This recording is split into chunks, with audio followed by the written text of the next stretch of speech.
Здравейте, светли душици! В следващите минути искам да споделя с вас важна информация относно пълната суперсиня луна, която ще настъпи на 30 август и ще продължи до 13 септември 2023 година. Тази пълна суперсиня луна се намира в знака на Риби. Това е второто пълнолуние за месец август, а всеки път, когато имаме две пълнолуния в един месец, това второ пълнолуние се нарича синя луна. Сините луни са много редки, случват се веднъж на около 2 години и половина. Те са време, в което настъпва масово освобождаване. Пълнолунието винаги е най-доброто време от месеца за пускане, освобождаване и пречистване.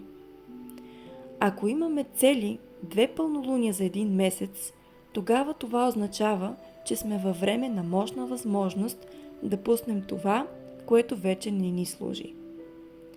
Тази конкретна синя луна е невероятно рядка, защото е и супер луна и ние няма да видим подобна до 2037 година. Това засилва привличането на лунната енергия не само в физически план, но също в умствен и духовен план, тъй като тази енергия ще бъде много мощна за нашите емоции и психика, помагайки ни отново да освободим това, което не е в съответствие с най-висшето ни благо. Навлизаме във време на голямо емоционално и енергийно изцеление, както казах, което е важна част от трансформацията, протичаща на нашата планета на колективно ниво. Всеки път, когато изчистваме това, което не ни служи, ние създаваме място за това висше духовно съзнание да се даунлоудне и да направи необходимите промени в живота ни, за да можем да стъпим на своята мисия. Ние се движим през необикновени енергийни честоти и времена на промяна, така че ще бъде важно да останете много присъстващи, заземени и да запазите пространство за промените, които се случват в нас. Първо, тъй като това пълнолуние е в знака на Риби, то ще увеличава вашата емоционална и психическа чувствителност. Духовната цел на това повишаване на чувствителността е, че то помага за разширяване на състраданието и емпатията на човешкото сърце на глобално ниво. Водени сме да помним, че принадлежим един на друг и че ние сме едно. Колкото по-дълбоко навлизаме в съзнанието за единство, толкова повече ни се напомня за нашия божествен източник, който е безусловна, безкрайна любов. Изберете любовта.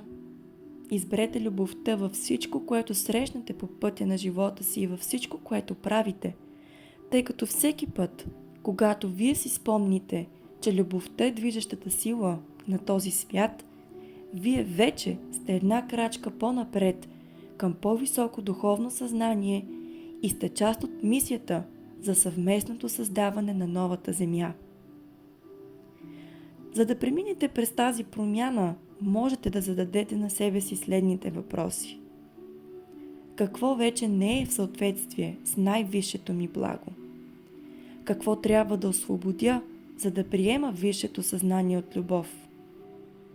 Кое е следващото нещо, което трябва да направя, за да стъпя в пълната си сила?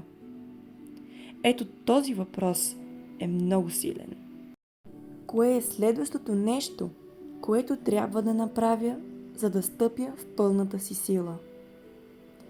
Когато задавате този въпрос, вие сте напътствани да станете много по-автентична версия на себе си и да прегърнете вашата сила. Вие сте напътствани да поемете отговорност за вашите избори, начин на мислене, дисциплина и действия. Честният поглед върху тези неща ще ви даде сила, защото ще ви напомня, че вие винаги имате избор, свободна воля и че вие сте сътворецът на вашата реалност.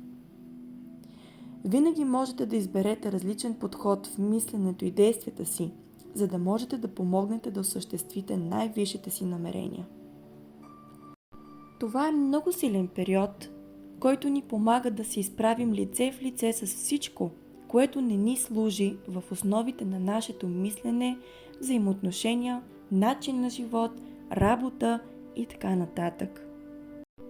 Помага ни да получим прозрение за това, от което се нуждаем, за да излекуваме себе си. Заедно с тази цялата ретроградност, която настъпи още в края на юли месец, ни напомня да погледнем себе си на по-дълбоко ниво. Да разберем, че ние сме едни светли същества и всичките неща, които не ни трябват, е време да ги пуснем. Всички болки, разочарования, притеснения, тревоги, страхове е време да си отидат. Време е да осъзнаеш, че ти си една светла душа, едно многоизмерно същество, което заслужава изобилие от здраве, щастие, късмет, любов, пари, успехи, любов и светлина. Твоята мисия тук е да бъдеш автентичен, да даваш любов и светлина на себе си и на останалите. Време е да пуснеш това, което не ти трябва, защото новата земя е вече факт. Тя е вече тук. Тя се създава. И е време ние на колективно ниво да направим този скок в нашата еволюция, духовна еволюция. И да приемем любовта, единството, мира и разбирателството. Миличко, пожелавам ти много успех и да прегърнеш цялата тази вълшебна енергия на този период, на тази супер синя луна, която ще донесе много трансформации, много промени, които нашето човечество се нуждае от дълго време. Бъди светлина, бъди щастлив и те очаквам в следващото ми видео. Сатнам!